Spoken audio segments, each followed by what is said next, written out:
Baxın, sözlər verilib, tapmaq istəyirsiniz ki, bunlar eyni köklüdür, yoxsa yox. Şəkilçiləri əzbərləmsiz yaddan çıxın. Baxırsan düzdürmək sözündə, dür şəkilçisini tapmaq istəyirsən ki, feilə qoşulur, yoxsa adlara. Bu düzü götürür, başqa sözə qoşur. Kəstirmək, öldürmək. Kəsmək, kəstirmək. Kəsmək nə oldu? Feil. Deməli, feilə qoşulur. Rahat yoldur. Yəni, əzbərləməkdən ən rahat o ki, bu şəkilçisini götür, başqa sözə qoşur. Onda biləsən ki, feilə qoşulur, yoxsa adlara. Sıxıntı. Məsələn, kəsinti. Kəsmək, kəsinti. Feilə qoşulur. Sıxac.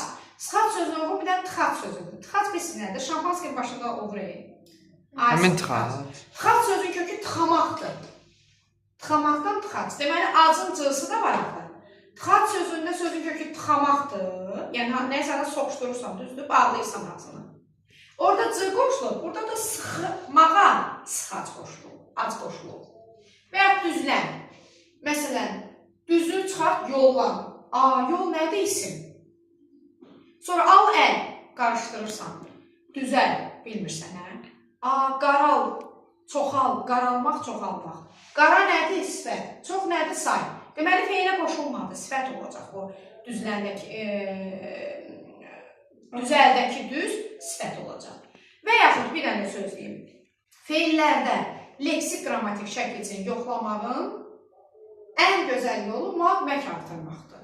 Məsələn, yazmaq, yazışmaq, yazdırmaq, yazdırtmaq, hamısına müəmmək qoşa bilirəm. Amma bax, oxumuşmaq olmur, oxumuşdurmaq da olmur.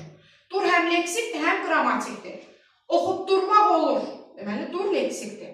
Amma oxumuşdurmaq olmur, deməli, dur qrammatikdir. Dur qrammatik olanda gedib axıra çıxır. Və o şəxs şəkilçidir, o oxumuşdur. Amma sən oxutdur.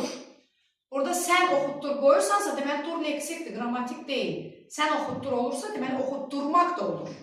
O dur leksikdir. Aydındır, o mütləq bu yolu əzbərləyin. Bunu saxlayırıq. Bir də